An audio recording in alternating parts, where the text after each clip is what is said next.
Hello students, welcome to Centum channel. இன்னைக்கு நம்ம சேனல்ல 12th standard தமிழ் இயல் 4 திருக்குறள் புக் பேக் மார்க் பண்ணலாம் வாங்க.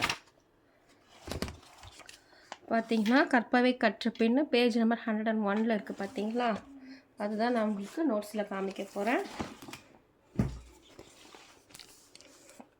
இந்த படம் வந்து ஒரு பிக்சர் கொடுத்திருக்காங்க. படத்திற்கு பொருத்தமான திருக்குறள் கண்டுபிடிக்க ஆப்ஷன் ஆ இந்த திருக்குறள் ஓகேங்களா? கவிதைக்கு பொருத்தமான திருக்குறளை கண்டுபிடிக்க இதுக்கும் ஆப்ஷன் ஆ. பின்வரும் நாளுடைய பாடல் பொருளுக்கு பொருத்தமான திருக்குறளை கண்டுபிடிக்க இதுக்கு இ. ஃபர்ஸ்ட் ஒன்க்கும் ஆ, செகண்ட் ஒன்க்கும் ஆ, தேர்ட் ஒன்க்கு இ ஓகேங்களா? நெக்ஸ்ட் அல்லல் படுப்பதுவும் இல் எவரோடு பழகினார்?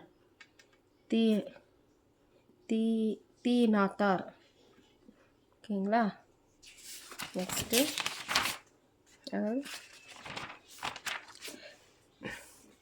நெக்ஸ்ட்டு ஃபிஃப்த் ஒனுக்கு ஆப்ஷன் ஆ மன உறுதி உடையவர். சிக்ஸ்த் ஒனுக்கு இ தூதுவர். செவன்த் ஒன் பொறுத்துக வந்து இ ஓகேங்களா? எயித் ஒனுக்கு ஆ வரப்போவதை முன்னர அறிந்து காத்து கொள்ளக்கூடியவர். நைன்த் ஒனுக்கு ஆ சொல்வது சொல்லியபடி செய்வது ஓகேங்களா? நெக்ஸ்ட்டு குருவினா மனதை அதன் பின் போக்கில் செல்லவிடக்கூடாது என்று வள்ளுவம் கூறுவது ஏன்? ஸ்க்ரீனில் உங்களுக்கு ரெண்டு தெரியுது பாருங்கள். உருவு கண்டு எல்லாமே வேண்டும் உருள் பெருந்தேற்கு அச்சாணி அன்னார் உடைந்து இக்குறட்பாவின் ஓமையை பொருளோடு பொறுத்துக.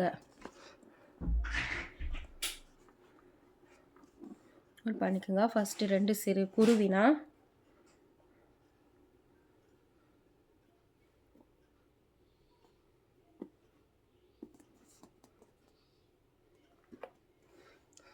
கீழே தேர்டும் ஃபோர்த்தும் நோட் பண்ணிக்க. மன உறுதியின் தேவை பற்றி திருக்குறள் யாது கூறுகிறது?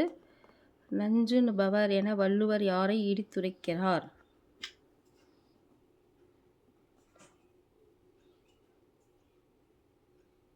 பார்த்தீங்களா? நெக்ஸ்ட் ஃபிஃப்த் கொஸ்டின் அரசனோடு நட்பு பாராட்டினும் செய்யத்தகாதன யாவை? பகைவராலும் அழிக்க முடியாத அரண் எது?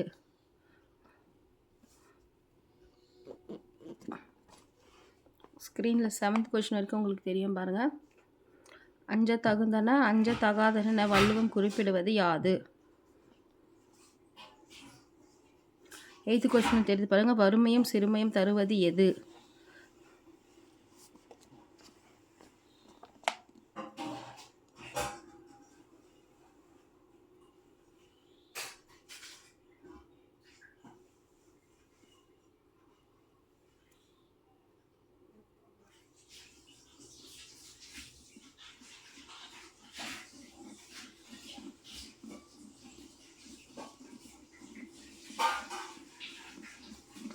நோட் பண்ணிட்டீங்களா? நெக்ஸ்ட்டு நைன்த் கொஷின்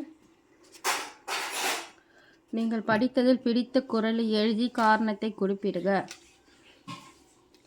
கீழே 10th கொஷின் உலகத்தில் சிறந்த துணையாகும் பயகம் வள்ளுவர் எவற்றை குறிப்பிடுகிறார்?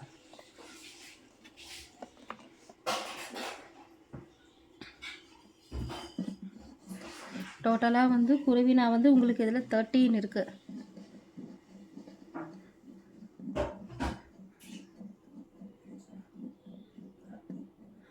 கொஷின் நோட் பண்ணிட்டீங்களா? நெக்ஸ்ட் 11th கொஷின் இலக்கண குறிப்பு தருக. நெக்ஸ்ட் 12th கொஷின் கீழ்நீர் குளிர்தானை தீத்துரியை எற்று பொருள் கூறுக.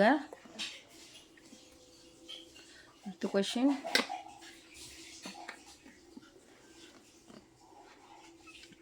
பெருந்தேர் புணர்ச்சி விதி கூறுக.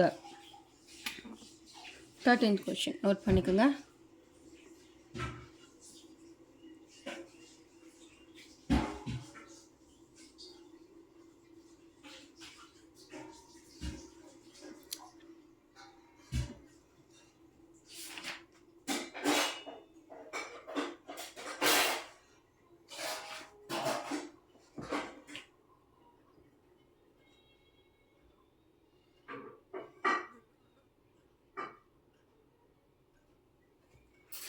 நெக்ஸ்ட்டு சிறுவினா. அகலாது அணுகாது திருக்கையார் போல்க.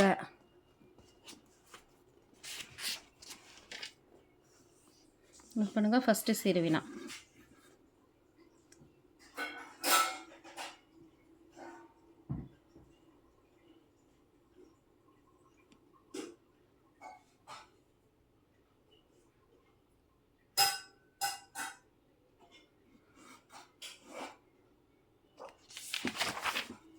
அந்த சிறுவினா கண்டினியூ. குறள் விளக்கம் தொழில் உவமை சான்று. ஃபஸ்ட்டு சிறுவினாவோட கண்டினியூ இது. செகண்ட் சிறுவினா அப்படியே பாருங்கள். அறிவின் மேன்மை பற்றி திருக்குறள் வழி நிவிர் கருதுவன யாவை. செகண்ட் சிறுவினா நோட் பண்ணுங்கள்.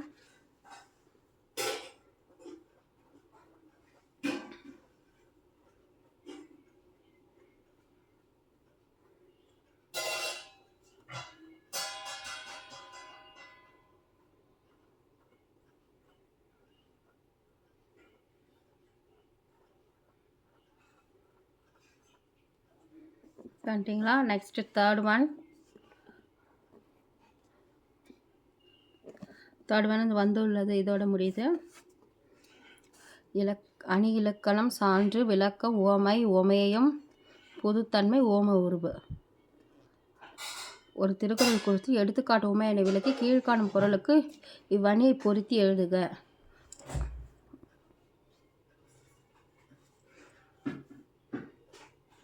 பண்ணிட்டீங்களா? Third one. Next fourth one மனத்திட்பம் அவசியமான பண்பு என்பதனை குறள் நெறி நின்று விளக்குக.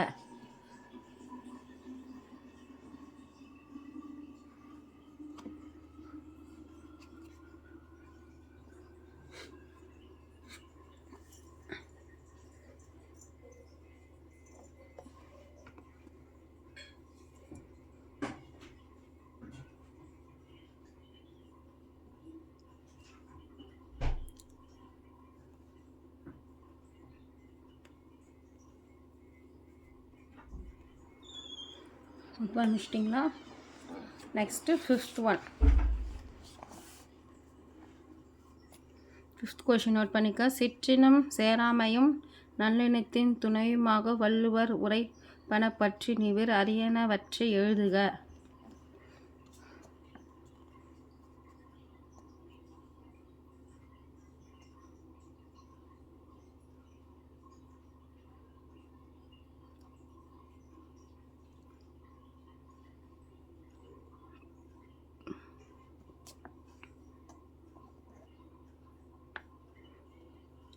ஃபிஃப்த் ஒன் நோட் பண்ணிட்டீங்களா?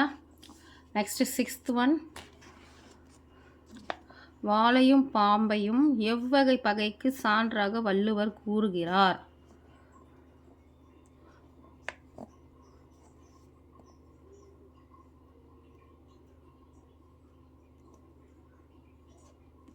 சிக்ஸ்த் ஒன் நோட் பண்ணுங்க. இந்த 7 கொஷின்ஸோட லாஸ்ட்டு சிறுவினா. ஓகேங்களா? அதுக்கப்புறம் நெடுவினா ஒரு 2 இருக்குது. 2 கொஷின்ஸ் இருக்குது நெடுவினா. நெக்ஸ்ட்டு 7th ஒன் சூதும் கல்லும் கேடும் தரும் திருக்குறள் வழி விவரிக்க. ஃபஸ்ட்டு சூதின் கேடு,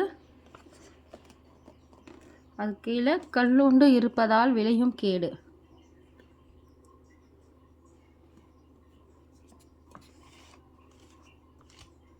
நோட் பண்ணுங்க.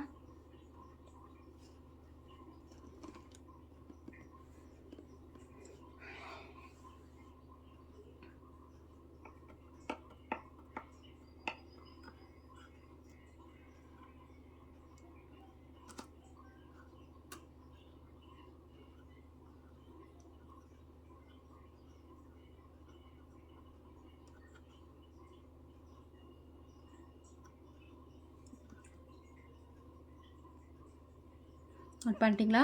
7th one. நெக்ஸ்ட்டு நெடுவினா.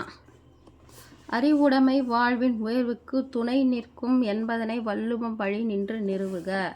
ஃபர்ஸ்ட் நெடுவினா முன்னுரை அறிவு அரண் தீமை ஒழித்து நன்மை தருவது அறிவு மெய்ப்பொருள் காண்பது அறிவு உலகத்தின் உயர்ந்த நெறி. இது வரைக்கும் உங்களுக்கு ஸ்க்ரீனில் தெரியுது பாருங்கள். நோட் பண்ணுங்கள்.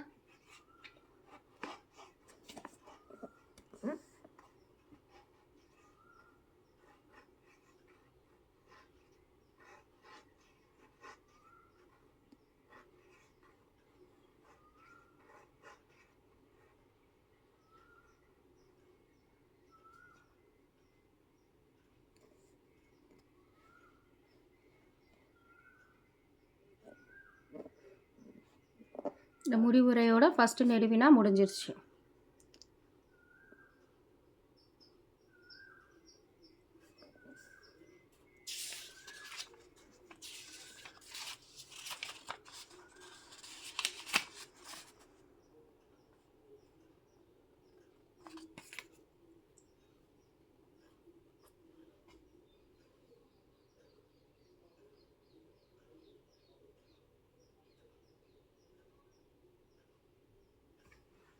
ஓகேங்களா. நெக்ஸ்ட்டு திருக்குறள் ஒரு வாழ்வியல் இலக்கியம் நிறுவுக.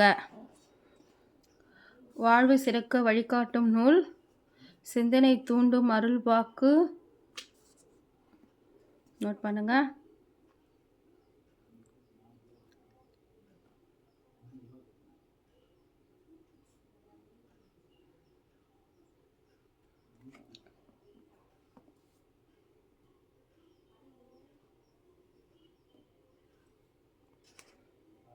நெக்ஸ்ட்டு அறத்தில் உறுதி,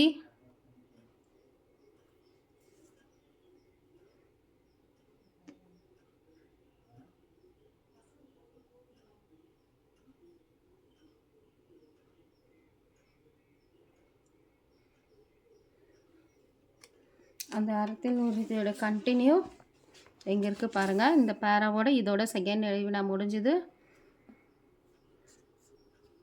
நோட் பண்ணுங்கள்.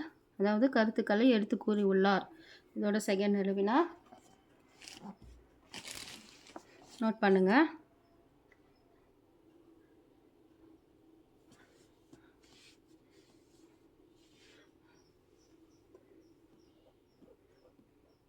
நோட் பண்ணிக்கிட்டிங்களா? நெக்ஸ்ட்டு பேஜ் நம்பர் 104ல் 104 வங்கி காசோலை பூர்த்தி செய்தல் இருக்குது பார்த்தீங்களா? அதுதான் பார்க்க போகிறோம்.